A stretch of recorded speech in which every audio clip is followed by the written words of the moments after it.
6살짜리 아이가 이제 유치원에서 집에 돌아오면서 선생님이 그 부모님에게 이 편지를 전해주라고 해갖고 이 아이가 그 편지를 가지고 왔습니다. 그 부모님이 편지를 봤더니 내일 아주 중요한 일로 우리 이 아들의 문제 때문에 의논을 좀 해야 되겠다고 꼭 시간 내서 와달라고 그렇게 그 편지 내용은 그렇게 되어 있었습니다.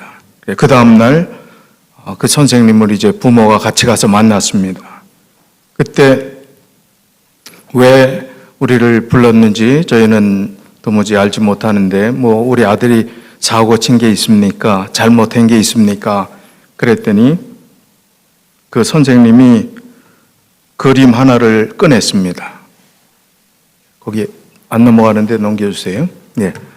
이 그림을 보더니 이 아들이 6살인데 이렇게 섬뜩한 그림을 그렸습니다. 집안 가정에서 무슨 어려운 일이 있느냐? 그 다음에 집안에서 무슨 끔찍한 일이 있었습니까? 선생님이 그렇게 물었어요.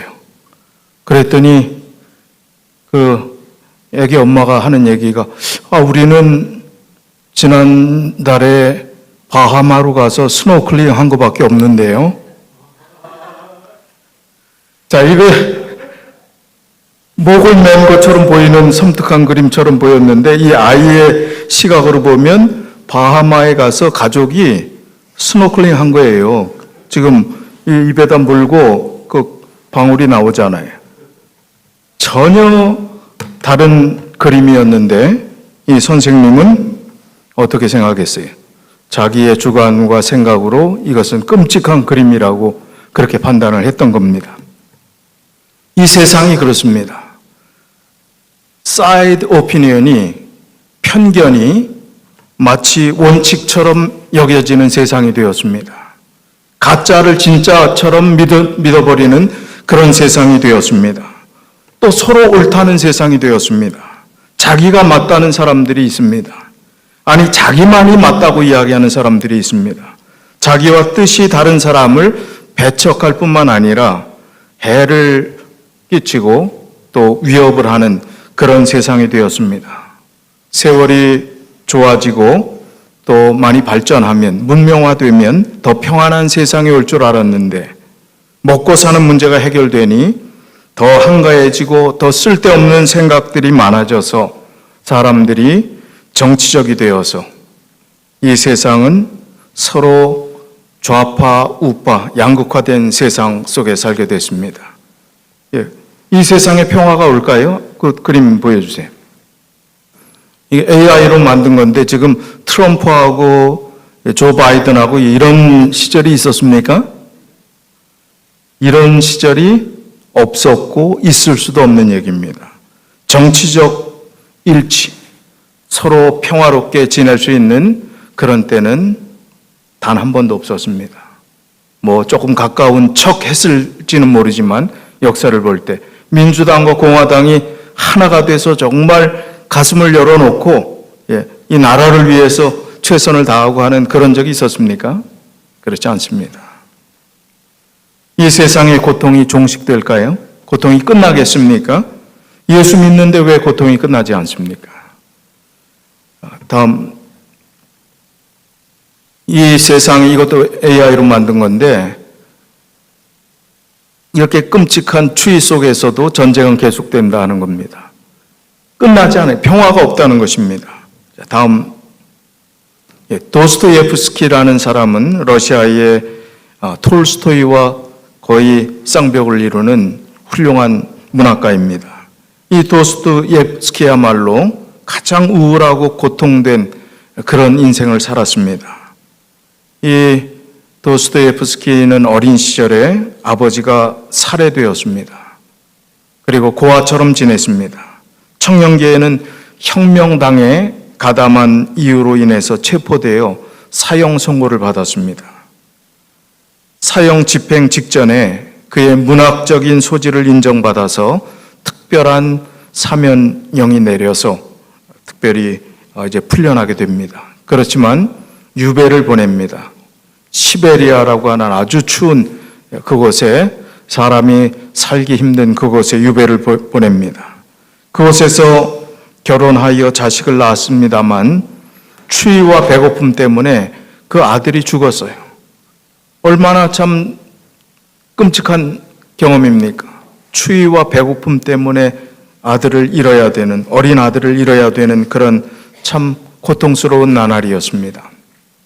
그리고 이 도스토옙스키는 아주 자기 몸에 가지고 있는 고칠 수 없는 질병을 가졌습니다.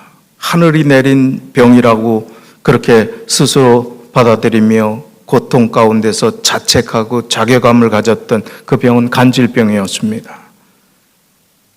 일평생 인생의 고통을 짊어지고 살아간 그런 삶이었습니다.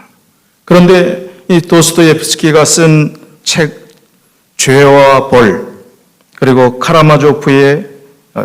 카라마조프가의 형제들, 이 아주 명작은 읽으면 읽을수록 인생의 깊이가 느껴지는 책입니다. 절망 중에 있던 사람들이 희망을 가지게 되는 것입니다. 좌절하던 사람들이 용기를 가지게 되는 것입니다. 도스토옙스키는 그 고통 가운데서 하나님을 만났습니다. 예수 그리스도를 개인의 구주로 영접했습니다. 인생을 마이너스에서 플러스로 바꾸는 능력이, 고통을 희망으로 바꾸어주는 능력이 예수 그리스도에게 있다는 사실을 그가 발견한 뒤에 그는 새로운 삶을 경험하게 된 것입니다. 도스토옙스키를 위대하게 만든 것은 그가 잘 나가는 문학가였다면, 인정받는 문학가로서 아주 승승장구 잘 나가는 그런 사람이었다면 그는 아마 예수 그리스도를 만나지 못했을 것입니다. 그가 가장 고통스럽고 가장 어렵고 질병 가운데서 아들을 잃고 슬픔 가운데서 방황하고 고뇌할 때 그가 예수 그리스도를 만난 것입니다. 사형수로서 지내지 않았더라면 그는 예수 그리스도가 얼마나 소중한 분인지 그가 느끼고 깨닫지 못했을 것입니다. 오늘날 기독교는 복음이 변질되었습니다. 그 다음 페이지 좀 넘겨주시죠. 예. 이 도스토옙스키가 이런 얘기를 했습니다. 인간이 불행한 것은 자기가 행복하다는 것을 모르기 때문이다. 이유는 단지 그것뿐이다. 그것을 깨달은 사람은 곧 행복해진다. 그것도 한순간에. 자, 이 글귀를 좀 잘 새겨볼 필요가 있습니다. 우리가 불행하다고 생각하는 경우가 있습니까? 도스토옙스키에 비하면 우리는 불행하다고 이야기를 하면 너무 배부른 소리입니다. 그럼에도 불구하고 우리가 불행하다, 힘들다, 고통스럽다라고 우리의 형편과 처지에서 그렇게 이야기한 적이 있었을지 모르겠습니다. 그러나 인간이 불행한 것은 자기가 행복하다는 것을 모르기 때문이라고 했습니다. 이유는 단지 그것뿐이다. 그것을 깨달은 사람은 곧 행복해진다. 그것도 한순간에. 우리가 불행할 이유가 하나도 없는 사람입니다. 왜 그렇습니까? 예수 그리스도가 있기 때문에 우리는 불행할래야 불행할 수가 없는 사람입니다. 아무리 고통스럽고 슬프고 인생이 실패 가운데 빠져 있는 것처럼 우리가 느낀다 할지라도 예수 그리스도가 있다면 나는 불행한 사람이 아니다. 나는 행복한 사람이다. 그리고 예수 그리스도가 바로 나를 구원한 구원자라는 사실을 깨달았을 때, 이 도스토옙스키가 예수 그리스도를 만났을 때 서서히 행복해진 게 아니에요. 깨달았을 때, 예수 그리스도를 받아들였을 때 바로 그 순간에 행복했던 것입니다. 바로 그 순간에 그의 인생의 삶이 변화된 것입니다. 오늘 예수 그리스도 주 한 분만이 우리의 삶의 전부임을 우리가 고백하는 그런 신앙생활이 우리의 신앙생활이 되었으면 참 좋겠습니다. 그 고백이 우리를 행복하게 하는 것입니다. 전도할 때 예수 믿으면 모든 것 잘 된다고 그렇게 사람들이 전도하지 않던가요? 병도 낫고 출세도 하고 사업도 잘 되고 자녀들도 잘 풀리고 좋은 대학 가고, 이것이 예수 믿는 것처럼, 예수 믿는 사람들의 복인 것처럼 이야기하면서 많은 사람들이 전도합니다. 정말 뭐 그런 부분도 분명히 있습니다. 성경의 신명기에 떡 반죽 그릇까지 축복해 주시겠다고 하신 하나님의 약속이 분명히 있습니다. 그러나 그게 전부 다인가요? 아니지요. 이 세상에서 모든 게 다 해결된다면, 이 세상에서 모든 것이 다 축복이라면 하늘나라가 뭐가 필요 있겠습니까? 의미가 없지요. 절망 가운데, 그리고 힘들고 고통스러운 가운데도 우리는 하나님을 믿는 그 믿음의 손길을 놓지 않아야 될 이유가 있는데, 그것은 이 세상이 끝이 아니라는 것이기 때문입니다. 이 세상이 전부 다가 아니라는 것 때문에 그렇습니다. 우리는 예수를 믿음으로 인해서 어쩌면 더 많은 손해를 감수해야 될 일이 있을지 모르겠습니다. 믿음의 선배들이 그래 왔거든요. 예수를 믿었기 때문에 많은 손해를 봤거든요. 어떤 분은 그러더라고요. 제가 이웃교회 장로님인데 그 장로님이 하나님 말씀을 자기는 한 점 문자적으로 믿어보겠다.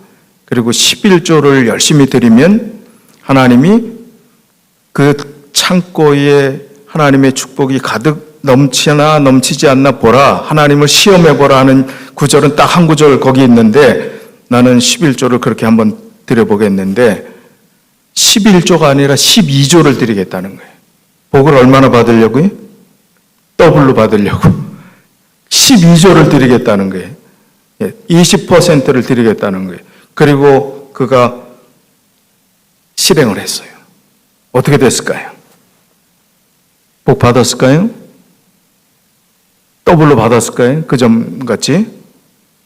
사업이 망했어요.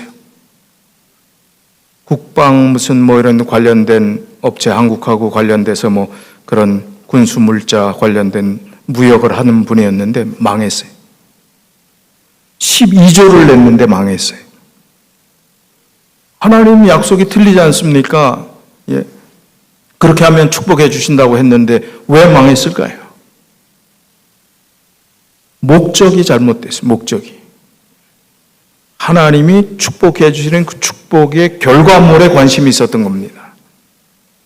더 중요한 것은 하나님 그분만이 나의 생명의 근원이시요 나의 전부이며 나의 삶의 샘솟는 근원이 되는 분이심을 그가 깨닫고 그분께 자기의 삶을 드렸더라면 그분의 삶은 행복했을 텐데 그로 인해서 자기의 신앙도 망가지고 또 주변의 사람들한테 큰 소리 쳤던 그 큰 소리 친 결과로서도 창피해지고 그런 결과를 가져왔습니다. 예수 그리스도 그분을 그 이름을 팔아서 우리가 덕보겠다고 하는 것이 오늘날의 기독교 신앙인 것이 참 안타까운 모습입니다.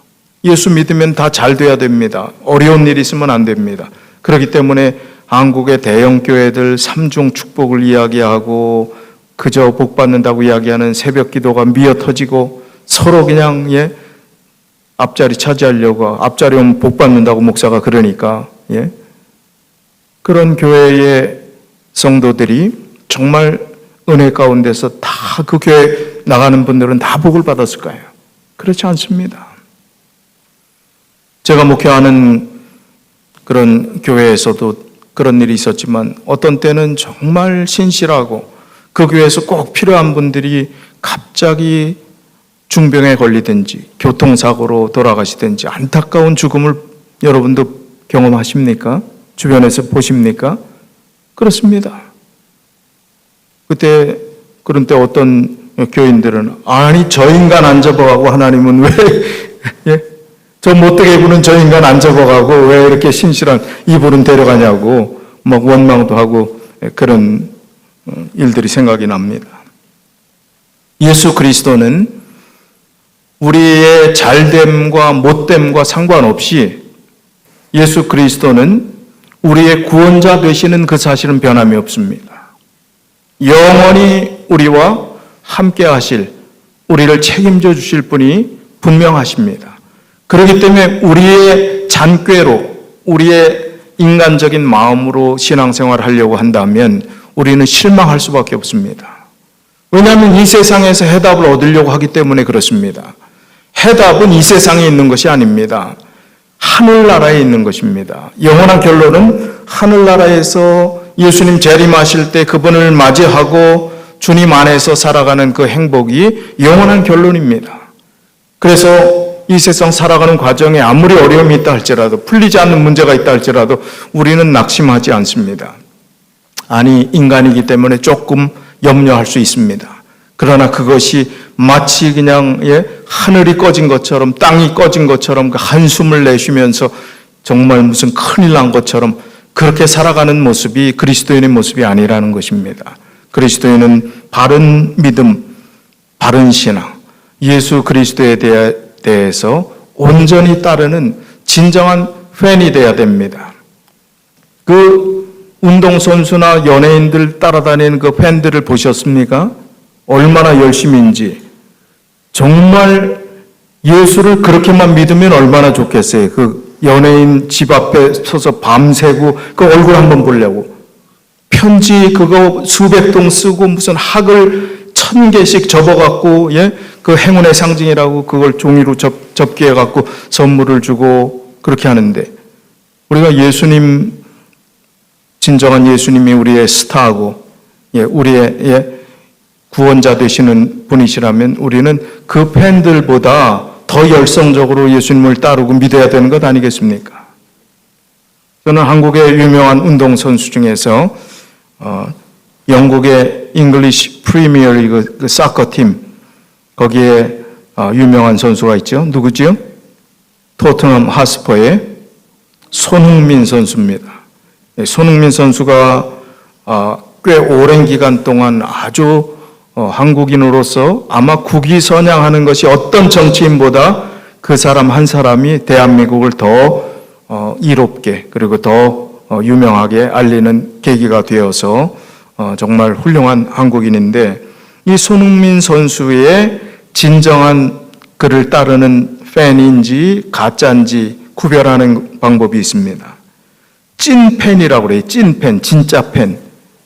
진짜 팬은 홈 경기에서 경기를 하던 손흥민 선수가 어웨이 경기, 다른 데 가서 경기를 하든 꼭 따라갑니다.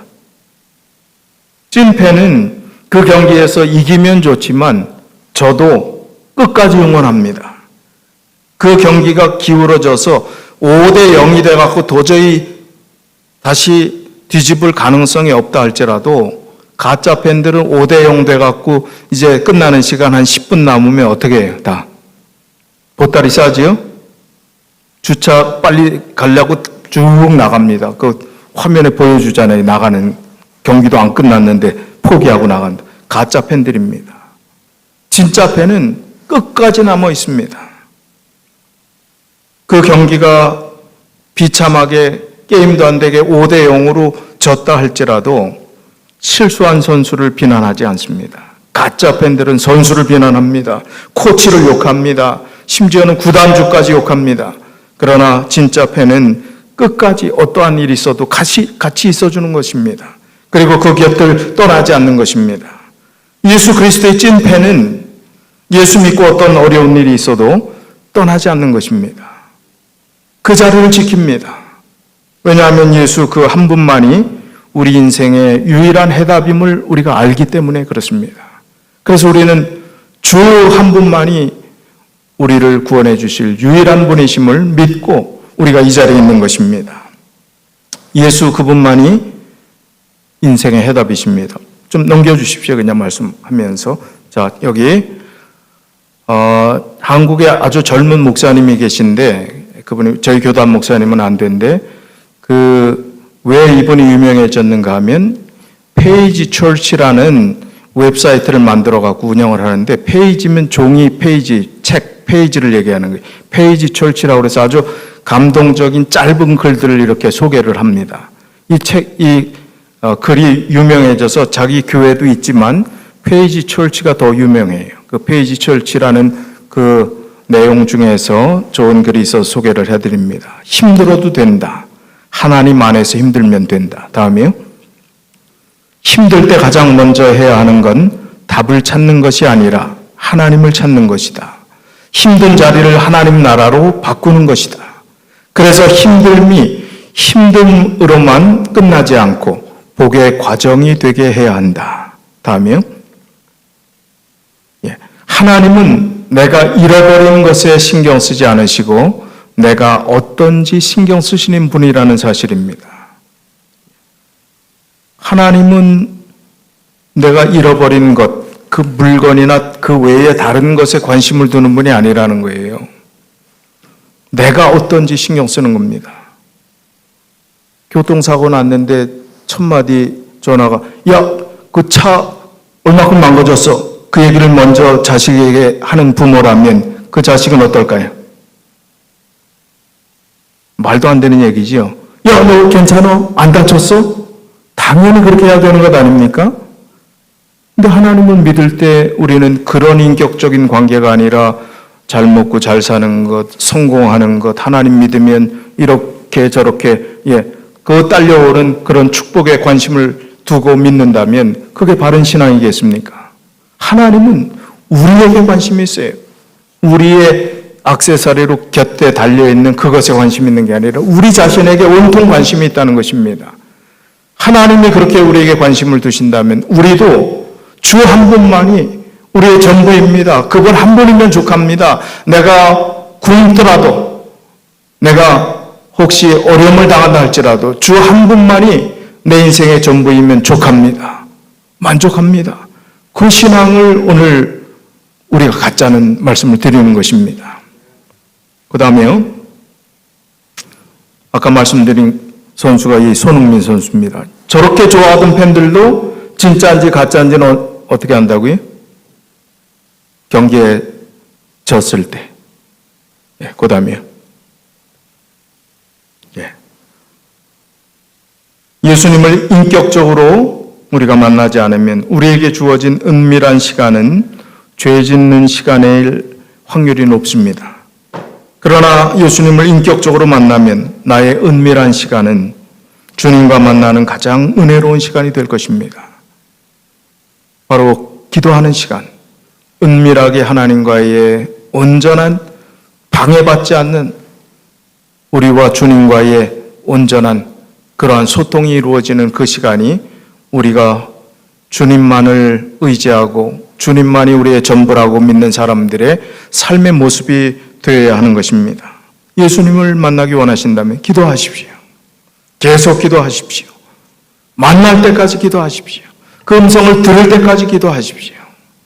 그러면 우리의 악한 생각, 미움, 시기, 질투, 세상 욕심, 끊지 못하는 죄된 생활, 이 모든 것이 하나님과의 바른 관계 속에서 해결되리라고 믿습니다. 가려 뽑은 기별 3권 172쪽 173쪽입니다. 넘겨주십시오. 믿음의 기도는 비합리적인 행동이 결코 아니다. 가장 합리적이고 위대한 일이다. 믿음의 기도가 가장 합리적이고 위대한 일이라고 말씀해 주셨습니다. 그 다음에요. 다음 페이지요.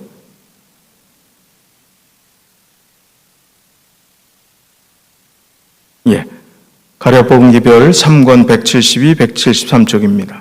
사람이 뛰어난 지성과 학식을 가지고 있을지라도 신학적 사색에 종사할 수 있고 사람들로부터 영광을 받을 수도 있고 지식의 보고를 생각할 수도 있으나 그를 위해 십자가에 못 박히신 그리스도에 대한 지식을 가지지 않는다면 그리고 믿음으로 그리스도의 의를 붙잡지 않으면 그는 잃어버린 바 된다.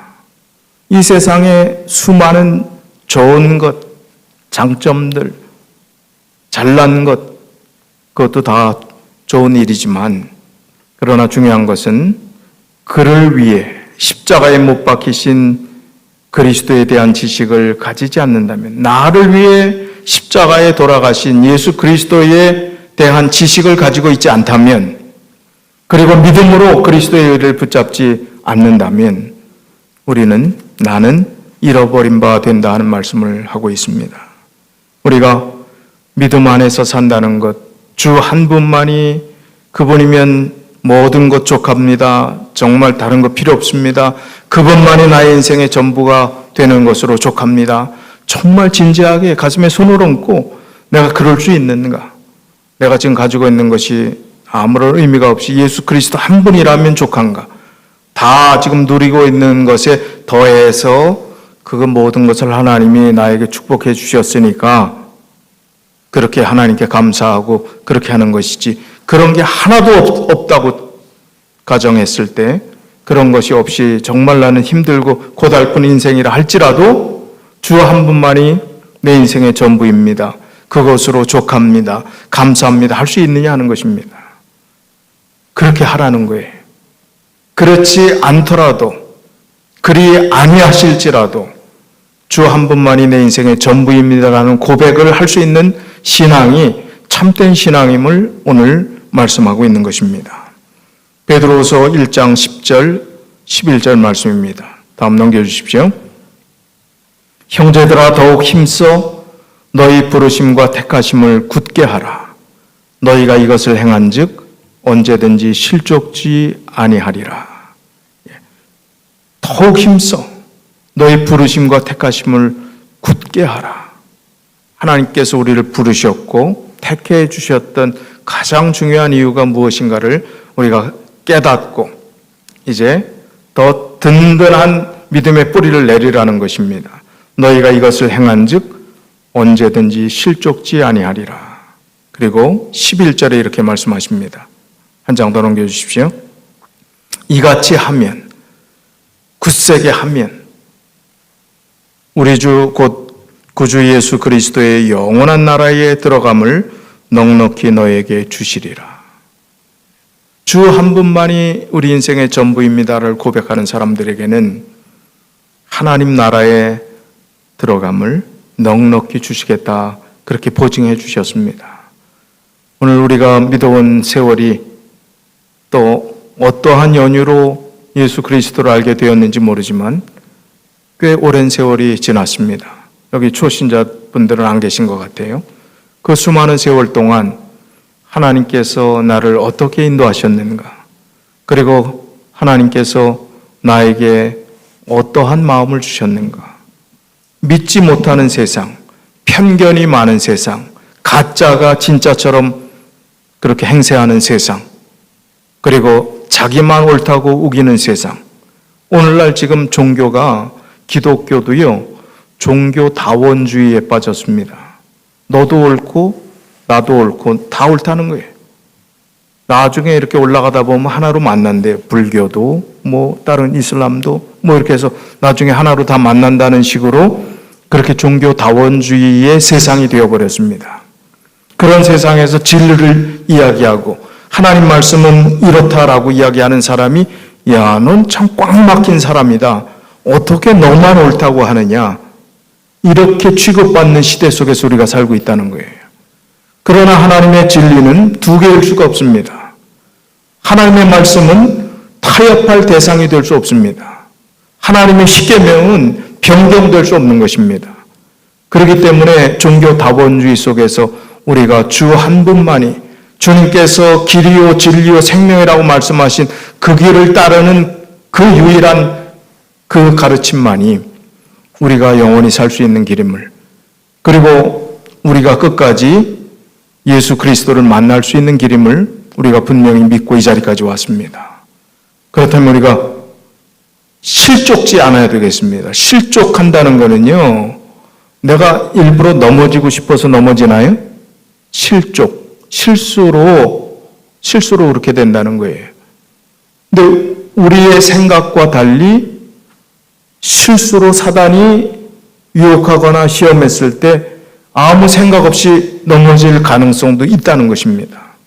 그렇기 때문에 실족지 않도록 주의하라.